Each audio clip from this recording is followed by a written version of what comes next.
Hello, and thanks for tuning in to Look Up, the new news and current affairs programme from Compass Media. Every week, myself and Barmarky and my co-host Paul Dragomwani will look at news stories that either haven't got into the mainstream media or, on the other hand, maybe haven't had a balanced hearing in the mainstream media.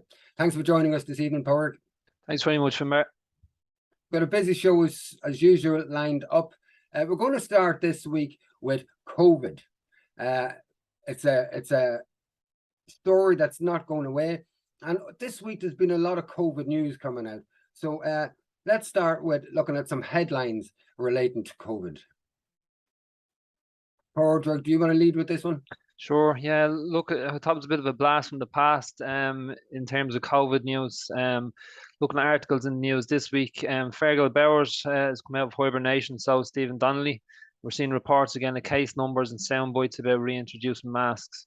I had to check the dates on articles to see if they said 2022 or 2020, 21, because at this point it seems difficult to imagine a return to the dark days of mandatory masks, COVID certs, and articles shutting down debate, citing conspiracy theories. So it's strange to see all this stuff back. I can't actually see this being a real resurgence from there because where we are now, like surely at this stage, any type of the efficacy of vaccines, treatments, masks, if they worked at all, like surely at this point, we won't be going back into another emergency situation. And there are no emergency powers there now at the moment, like for mandating things like masks. So although we're seeing it in the news again, for me, I wouldn't be paying too much attention to it. I don't think we can possibly go back to where we were now, not at this point, considering the amount of money spent. And when you think about it, like the big question for me is not numbers again.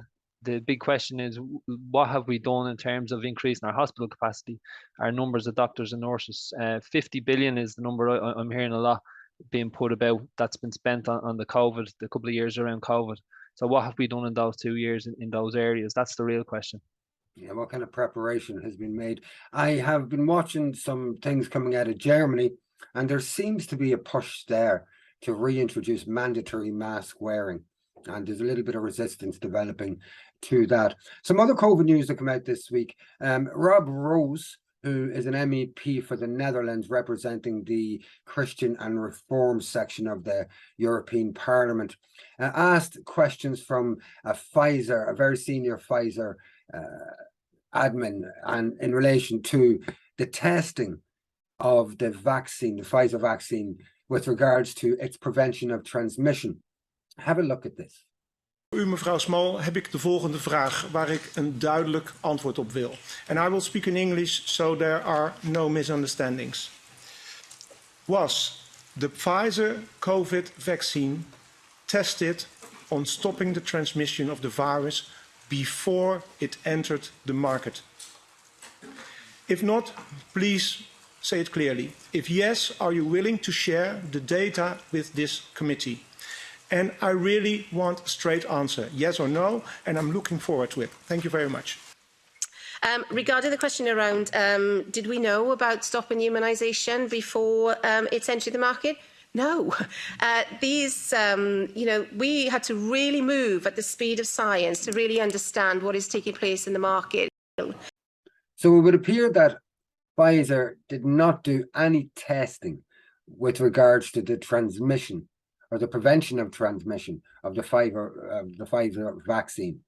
That's a very worrying development, because we were all told that the primary reason to actually get vaccinated was to not spread it to other people, and that the evidence was there that, the vaccine would stop us from giving it to our older, or giving the virus to our older relatives, spreading it around work, things like that. People lost their jobs because they were told that they were going against the science, and that the science said that if they got vaccinated, they wouldn't be able to transmit the virus. What do you think about this, Paul? Yeah, I remember it well. I remember that was the narrative, that you had to do it for others. When that became apparent that it wasn't capable of stopping transmission, that then moved to people needed to get vaccinated to take the pressure off the health services. Now, you know, this was well a year into it, like, because the vaccines didn't come out on the outset of COVID. They came out, I think they came out like, maybe was it the turn of the year 2021, and we're talking about a year into it at that point. So like they turned then towards the healthcare system being overrun, and that was what you were to protect. But sure, what had they done in the intervening year? Had they increased the hospital capacity? Like, so, the goalpost certainly moved on that, yeah. There is a suggestion, isn't there, in this, a very strong inference that governments, and our own Irish government, didn't bother asking for the data, didn't bother to question or to do any basic research before making statements and introducing laws that really segregated people and really traumatized a lot of people who to this day don't feel that they're in a collective communal society anymore, because they were isolated and they were made feel unequal and lesser as human beings. I believe that Paul Tobin of the Aintu Party has just put a question today to the government with regards to what data they had about the efficacy of Pfizer in terms of it preventing transmission of the COVID virus. And it'll be interesting to see what the answer to that will be, and we will follow that up. More COVID news this week. The new Premier of Alberta, a woman called Daniela Smith, has made a statement to Alberta and to the world with regards to her opinion about the discrimination against people who are not vaccinated against COVID virus. She also, I believe, fired the chief medical officer in Alberta as well. Here's that speech. The community that faced the most restrictions on their freedoms in the last year were those who made a choice not to be vaccinated. I don't think I've ever experienced a situation in my lifetime where a person was fired from their job, or not allowed to watch their kids play hockey, or not allowed to go visit a loved one in long-term care or hospital, or not allowed to go get on a plane to either go across the country to see family or even travel across the border. So they have been the most discriminated against group that I've ever witnessed in my lifetime. That's a pretty extreme level of discrimination that we have seen. I don't take away any of the discrimination that I've seen in those other groups that you mentioned, but this has been an extraordinary time in the last year in particular. And I want people to know that I find that unacceptable, that we are not going to create a segregated society on the basis of a medical choice. What do you think about that, Pork? I think, Finbar, like, what we've got to keep an eye on is the WHO pandemic treaty looming in the background, which is looking to take the autonomy of and sovereignty of individual states in their own healthcare decision making away and bring it to an overall body under the WHO. Like this, like when you think about, we've got TDs in the Dáil asking questions of what statistics and data had the government got to go on to make the decisions. You think about that in the context of, well, let's sign up to a treaty where we won't make any decisions. We'll take a directive from external. You know, it's really got to look at this, and people probably need to really look at the finite detail in these things and get involved and have their say, because it sounds anti-democratic, like, you know. Has the public just about had enough of it? Like, the uptake in boosters and extra vaccines and number 5, 6, 7, 8, it's people are just not taking them anymore. I saw a report today in France, X amount of million vaccines have to be dumped. It's causing a significant embarrassment to the French government. There was other stories coming out over the last couple of days about the massive waste in the amount of vaccines that were purchased for the ratio comparison to the population of Europe was quite disproportionate, and all these vaccines have to be dumped as well. And it seems that people just are giving up on the whole thing and are just moving on with their lives. Do you feel that's happening, or? Yeah, well, for me, it was always about, it was a rights issue, you know, like people have the right of autonomy over their own body. Like, it's something that people fight very hard for on other topics, and the way it came in so strong, even to be honest, like Finbar, depending on where we air this video, we're probably going to get some sort of a disclaimer put down, something about COVID or something or other. Like, it's nonsense. We can't even talk about these things. Like, we're not even talking about whether vaccines work or don't work. We're not talking about any conspiracy theory material. Yet and all, it's a taboo subject. So, like, it's a very, very strange time. I'm certainly sick of it, Finbar. I'd like to not be talking about it anymore. Yeah, yeah. But at the same time, we're here for a reason, Padraig, and it's not go along with the narrative or to avoid conversation. I think you and I are long enough in the tooth to be able to stand up and speak our truth, no matter what that truth is. Moving on to the next story. I think you're leading with this one as well, Padraig. Some 55 million military aid given by Ireland to Ukraine. Yeah, so just in terms of our neutrality, which is something that where we need to look at all the time lately. So the Irish government has given 55 million worth of military aid to the Ukraine. This is Ireland's share of a 2.5 billion EU package, according to the Department of Defence. These funds are said to be used by agreement for exclusively non-lethal military assistance. The funding is to be used for support such as the purchase of body armour, medical supplies and rations. Originally, the EU committed to a 500 million fund, which has increased 5 times. Ireland has also committed to assisting with an EU training mission for Ukrainian troops. And then the question really remains, is this compatible with our neutrality? Like, you know, in terms of humanitarian aid, we're taking in refugees and we're supporting them. So that's humanitarian aid. Why are we giving military aid? It is worrying. And I think what I've noticed is our emotional buttons have been pressed on a daily basis. And while those buttons have been pressed, there seems to also be a hierarchy of victimhood when it comes to what's happening in Ukraine and in Western Russia. What I mean by that is our emotional buttons have been pressed with images and footage coming out of Ukraine, which at times is questionable, and language coming. So as an example, there was an attack on infrastructure across Ukraine over the last number of days, and I am not in favor of any attacks that in any way endanger civilians in any way, or breaks down their infrastructure, their water supply, their energy supply, or anything like that. And I understand that there was 11, it's reported that 11 people have been killed. So I'm not taking away from that with what I'm about to say. But since the beginning of the conflict in Ukraine, since March, there has been story after story come out of Ukraine that's being debunked and that's being put upon us to press our emotional buttons so that we become militarized, so that we call for war, so that we see other groups of people in the world as less human or subhuman compared to us. And I'll give you some examples of some of those buttons that have been shown recently or around Facebook or around Twitter. There was images, and I remember some of these images myself in Western media, of people bandaged, bloodied, coming out last March, April, May, June, right up until early September. Images like this.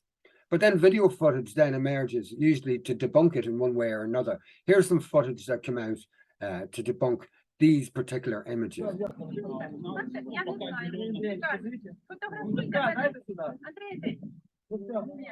And she's apparently saying, let me take a photograph so I can send it to my sister in Russia. So this seems to be some kind of a photo shoot of some sort, which is the images are then used all around the world. Another example, and I can't 100% qualify these things, but my intuition and knowing how secret services operate, knowing what they did in Syria, knowing what they did in Iraq, all these things, my intuition and my awareness of the patterns of the behaviors of especially UK Secret Service do a lot of this kind of stuff. This can't be ignored. I can't fully qualify it, but it can't be ignored. And there is a reason why I'm showing you this, and I'll focus in on that in a wee moment. So roll cameras. One take one. Here we go, and action!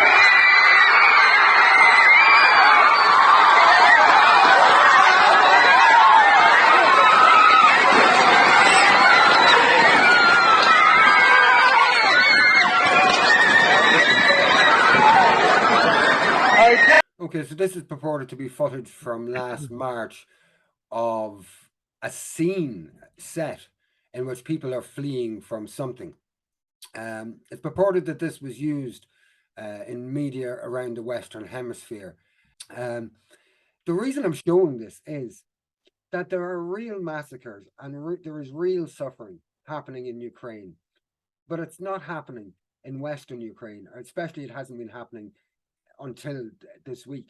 It's been happening in Eastern Ukraine. Here's a map of the Donbass region, which contains Donetsk and parts of Luhansk as well, and the bombing that has happened over the last few years. And over the last few months, Donetsk city, which is a civilian populated city, doesn't, as far as I'm aware, have any particular military infrastructure in it. There's no missiles being launched from Donetsk city. It has been bombarded by Ukrainian forces, armed and facilitated by us for the last 2 months, intensely on a daily basis. There are images and video footage widely available, if you bother going looking for it, of people lying in the street dismembered, video footage of the missiles as they're going off, just horrible footage and images that doesn't have to be faked, doesn't have to be created, and isn't being shown in mainstream media in the Western Hemisphere. And that's the point I'm making with this, that there seems to be a hierarchy of victimhood. And until we all see what's happening right across the scene in a fair and balanced way, then there's going to be no end to this. And our emotional buttons are going to be pressed more and more and more. It reminds me, and I don't want to make light of it, but it reminds me of a character from the English comedian Catherine Tate. This character she had in a sketch that would get shocked and panicked and go, whoo, at anything and everything. And it almost seems like that's what they're trying to turn us human beings into, that they just have to show an image of anything and put any context to it and press our emotional buttons so that we will call for war, that we will call for giving more arms to exacerbate a situation that already is out of hand. I just want to finish up on this with something that's quite upsetting. And again, it's an example of something that is not so far in Western mainstream media. Last Thursday or Friday, I came across a tweet, and it was a video of human bodies, clearly dead human bodies, civilians with their hands tied behind their backs, being thrown into a pit. And the text that accompanied the tweet said that this came from a senior Azov. Azov is now the National Guard in Ukraine, but it's also, let's say, term it an ultra right-wing, ultra-nationalist military force. And it claimed that this was came off an Azov leader's Telegram account, and that it was a warning to civilians who cooperated with Russian forces. And I clicked on the link, went into the Telegram account, and the first thing I did was I went through the previous about 50 or 60 tweets, and I took the text, which was in Ukrainian, and I put it into Google Translate to ensure that this was and is an Azov member's account. And sure enough, it appeared very much to be. Then I found the actual story with the video attached. And this is a still image. There's no way we're going to show the video, but this is a still image. And we'll pull back out of this image in a minute. But this is a still image I took from the video. And I have to say it's gruesome. And it's no way is this made up, because these bodies came straight down that embankment, and it certainly wasn't a living actor that did that. Anyway, I was pretty sure that this was from his Azov leader's account. The text, when I translated it, was a warning to civilians not to cooperate with Russians. In the last 2 days, I have seen and read a number of articles that highlighted the fact that this story has been changed, and that there's video footage going around, which I saw myself, of a red armband, which seems to have been photoshopped in some way onto one of the soldiers to infer that it was in some way a Russian soldier that was doing this, or one of the soldiers was Russian. The Photoshop didn't seem very good, because you could see that when the soldier was walking behind foliage, some of the red was actually in front of the foliage rather than scattered behind the foliage, if you know what I mean. So, but there seems to be an attempt to invert that story now.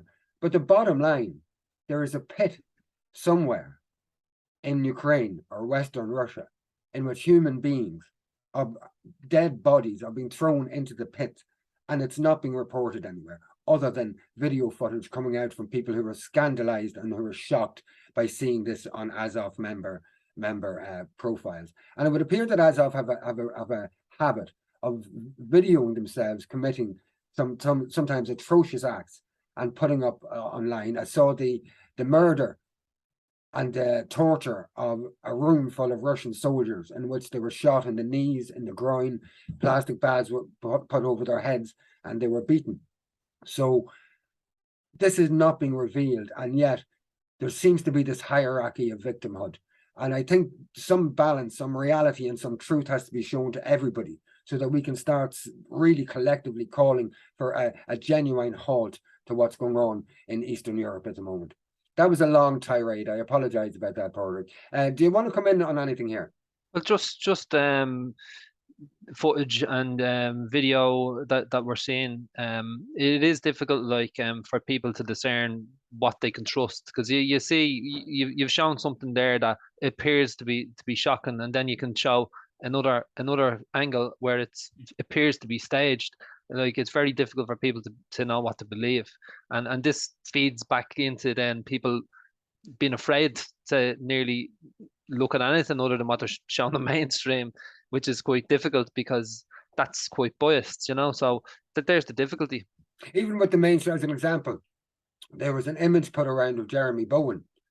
Seen that? I've seen that, yeah. In which he's lying on the ground, and it looks like he's in a war zone. He's lying, seeking shelter. But the wider image, when was released somehow, shows that there are pedestrians there with their shopping bags, and that actually he's not in a danger zone. There's no reason for him to be lying on the ground sheltering as though he's hiding from missile attacks. And so that's BBC. You know, at the beginning of this conflict, BBC showed actual footage from a Star Wars movie, a scene from Star Wars claiming it to be a Russian attack. So we have to be very careful. And I did see a video of one of Zelensky's main advisors, a young guy, saying openly that they have to tell as many lies as possible. The lies have to be as big as possible, and they just have to be persistent so that they will win the information war. So it's just important that this hierarchy of victimhood is challenged. There's people suffering throughout in this conflict, particularly over the last week in Western and Northern Ukraine with the attack on infrastructure and the killing of what appears to be 11 civilians. But right across the conflict, and historically, there's been a lot of suffering here. The suffering has to stop. And one way to do that is to acknowledge all of the victims of this conflict in Eastern Europe and Ukraine. We'll move on, Padraig, if you don't mind. Yep. Irish Examiner story with regards to a European fund, which the Irish government didn't bother, an energy fund that we didn't bother to apply for. What's the crack with this?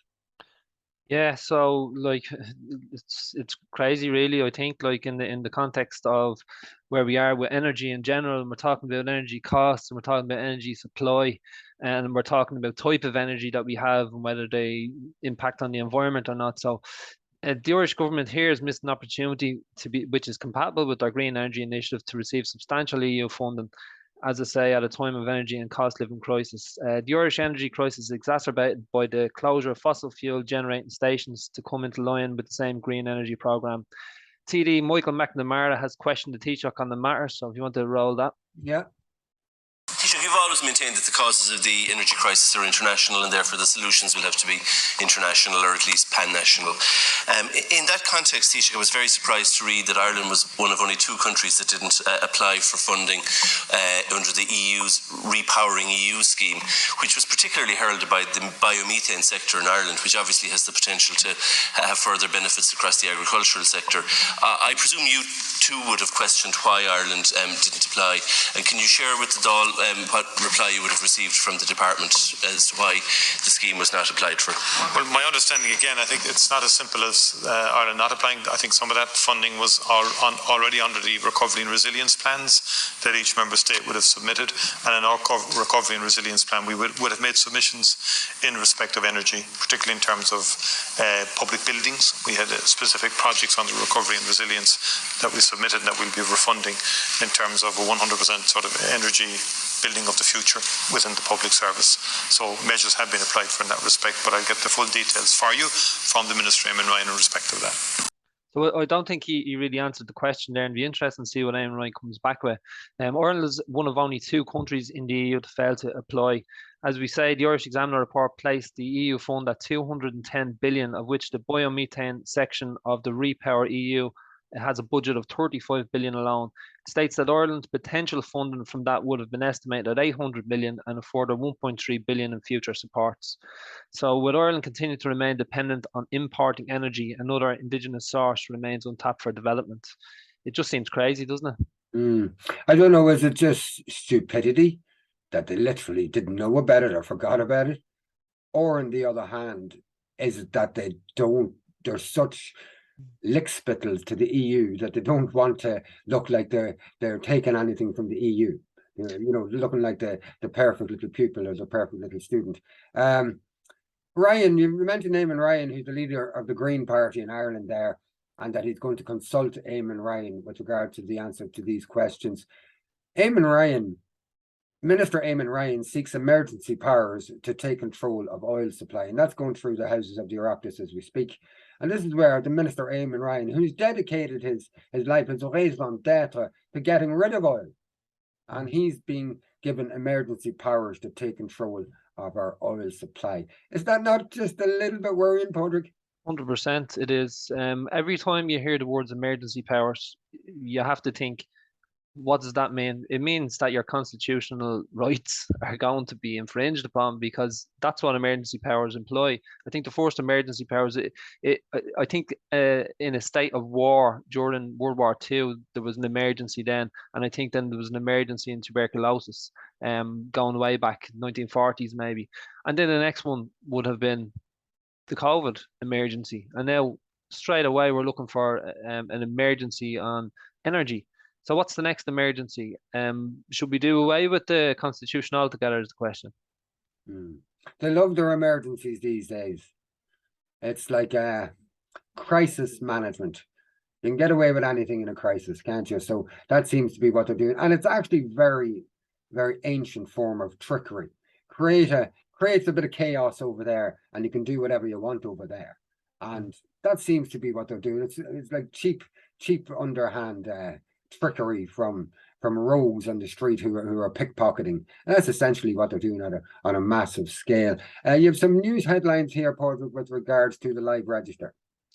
Yeah, so just a little bit of quick information on that. It's there was an article in extra.ie that I was having a look at. So just to pull a few of the figures out, live registers increased to 184,100 people. This now includes thousands of people who transferred from the pandemic unemployment payment in March, and includes some of the Ukrainian refugees until such a time where an appropriate income support is identified to classify them separately. This is a rise in all but one county within the 26 counties. The counties with the greatest increases are Clare and Kerry at 26% and 23% respectively. So just basically giving you a quick update there in terms of the cost of living crisis. That's where we are with unemployment figures. Yeah, so on the one hand, we've been told there's almost full employment, and yet the live register and the cost of the live register is going up. What live register means, folks, is people claiming social welfare, essentially. That's a worrying development in itself. We'll move on to our next story, which is the Senator Crockwell, who has been living the high life, has he?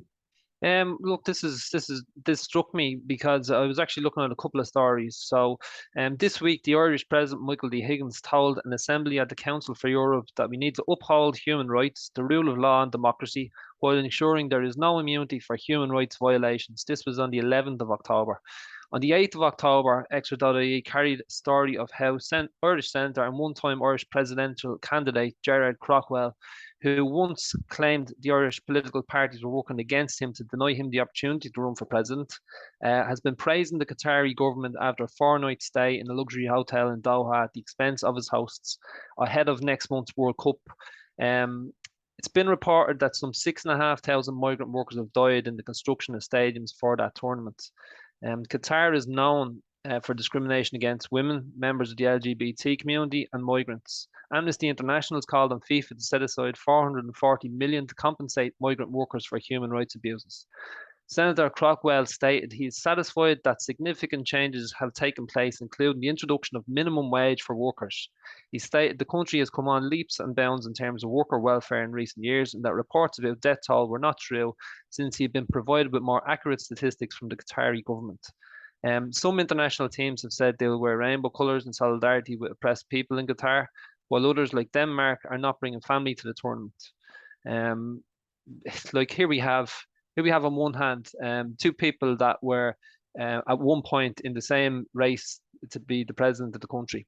And here's one, within the space of 3 days, these articles come out. You have one that's at the European Council making very strong commitments to human rights, and there not being immunity for people who transgress on those rights. And on the other hand, then we have this senator who's over praising the Qatari regime when there's nobody else that I can see out there that's praising them. Like everybody's focusing. And many workers died building the football stadiums. So they say 6,500. That's medieval. Yeah, it would seem so. It would seem very little value on somebody's life, you know. My goodness. Yeah. So just to remark, maybe it's a bit of a humorous remark, but the FAI have also involuntarily boycotted the World Cup there on Ireland's behalf. Oh, not nice. Yeah. We're going to go into protest watch, something that we would do regularly to look at protests around Europe and indeed around the world. A lot of protests about energy costs, but also about NATO's actions and their developing militarization of Europe and our intensification of the war rather than seeking peace and a negotiated settlement. Here's a protest from France. Sortons vite de l'OTAN! Sortons vite de l'OTAN! Sortons vite de l'OTAN! Sortons vite de l'OTAN! Sortons vite de... And so there's another video here from the underground in Paris. So that was Paris above ground.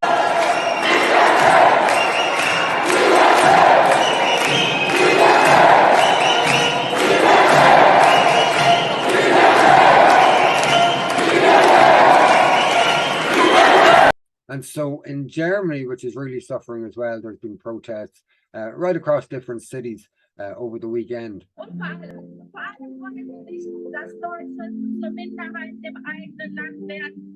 can even see some Russian flags being flown there. Ed è sotto gli occhi di tutti che non si arriva alla fine del mese e che ci sono una serie di bollette, di costi che stanno arrivando che mettono a rischio anche la vita stessa delle imprese. Anzi, e ci dicevano state tranquilli, è tutto sotto controllo, non ci saranno problemi, stiamo discutendo in Europa, vedremo che cosa fare. In realtà problemi non si sono risolti. È il momento dei sovranismi nazionali, è il momento di cambiare le politiche dell'Europa. Rischia di diventare una guerra nucleare. E vedo una sottovalutazione di che cosa si... No need to guess that last video was from Italy. And finally, Haiti seems to be in an absolute state of turmoil, and they're demanding that the Americans leave and that they don't want IMF bailouts, etc. Here's some protests from Haiti.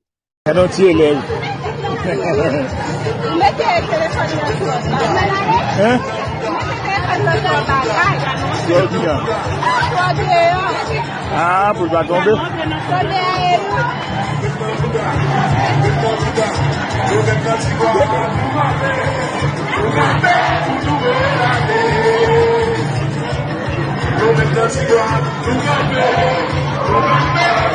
et l'aller. L'huile d'achet, charbon, l'huile d'achet, charbon, massive numbers of people and seem to be chanting, and it seems to be a very positive protest, but around very serious issues.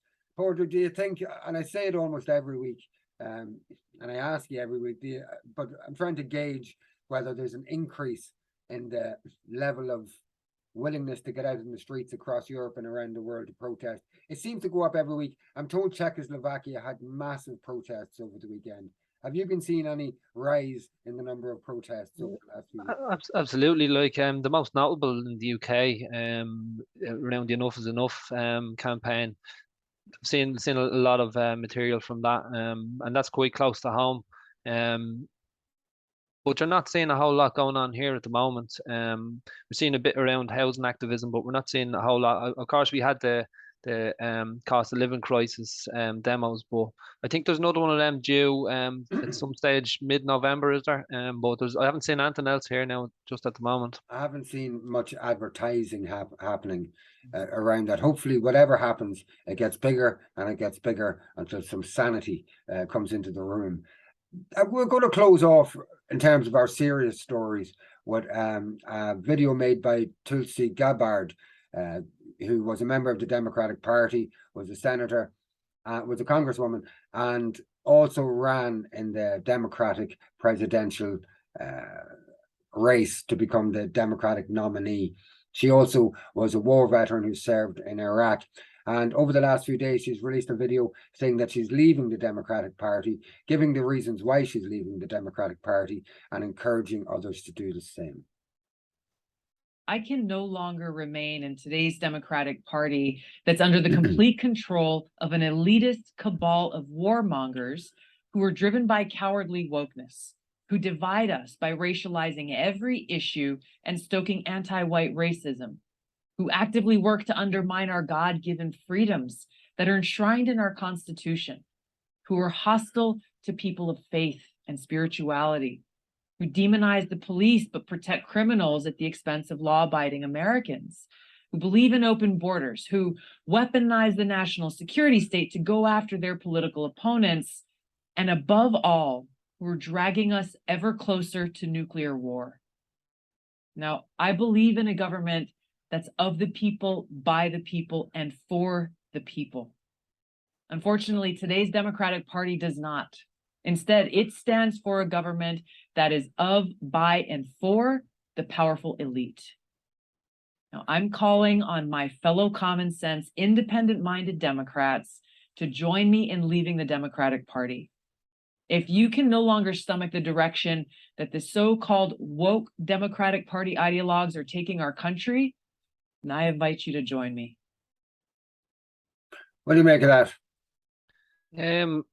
Yeah, we'll see what she does next, see how many goes with her. It does seem to be a principled stance. I think there's an awful lot of it's a recurrent theme: division. You know, it's all forms of discrimination do nothing but divide people, and I think she's called out a few of them there. Yeah, there seems to be a lot of headaches amongst political intellectuals who are used to using the left-right divide criteria to understand and to perceive everything. And I think they all have a pain in their head now trying to figure out what's happening, because there seems to be an emergence of a politics that's neither left nor right, that seems to be individualistic, in which people on the one hand call out, for instance, the corporatism, call out the militarism, and on the other hand may or may not have distinct ideas about family or about identity or about things like that as well. So there's this kind of confusion out there, and there's a new type of politics forming. Like listening to Tulsi Gabbard there, some of me would have said she sounds ideal for the Republican Party, and then aspects of what she said certainly would not be ideal for the Republican Party either. And so I saw some tweets over the last few days that she had joined the Republican Party, but I don't think they are true. We're going to finish up, Pork, with a couple of funny videos, one from myself and one from yourself. I'm going to make sure the viewers know which is mine. Okay. So this first one is mine. As you know, or you may know, I'm quite fond of animals. And Here's a dog who just may not be too fond of Halloween. He's surrounded and he's entrapped by a load of what looks like tin cats. Halloween decorations.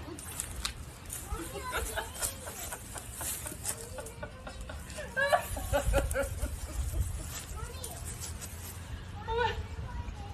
love it.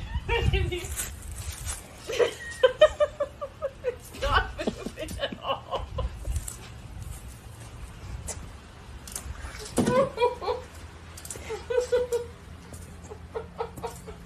His tail's not even flinching. Maverick. Hey, come on. Mav. He's staying still as I can. Hey, it's okay, dude. I just think that's hilarious. Only for you wag the tail there, you'd wonder was he alive at all. And the poor fella's probably traumatized. Yeah, He thinks he's surrounded by the enemy here. Porter, you have a video for us as well. Do you want to caution the introduction to this one? Yeah. There's been a bit of a fallout today after the Irish women's football team qualified for the World Cup beating Scotland, and it was heard within their celebrations that there was a rendition of the Celtic Symphony, which is it's a song that's sung all the time on the terraces of Celtic games, and within ballad sessions and stuff like that. It's very well known to everybody in Ireland. So there's been a bit of a fallout because I think Sky Sports have picked up on it, and maybe others, and the women have been asked to apologise, and there's been all sorts of commotion on social media about it. So seeing this video earlier on, I just thought it was funny. Like, we should probably have a bit of humour and shouldn't get too offended by things. So roll away there. Here we go. Hold your ears, folks. Before we talk about the win, need to ask you about the statement that's just come out from the FAI in which they've apologised for the players singing a song that references the IRA. Would you like to apologise? I'm so sorry. I guess it raises the question, does it highlight the need for education on issues like this? Is that something you'd be for? Oh, you can always trust Father Jack to give you a bit of a giggle. Where'd you get that? The usual, Finbar, be sent by an esteemed colleague, Oh, I've got a few friends like that too. Yeah. Usually I don't open them at all. They're so plentiful. Folks, thanks for tuning in to Look Up on M Compass Media. We come out every Thursday evening. If you like the show, please share it. It's good night for me. Good night from me as well. Thanks, Finbar. Tune in next week, folks. Thank you.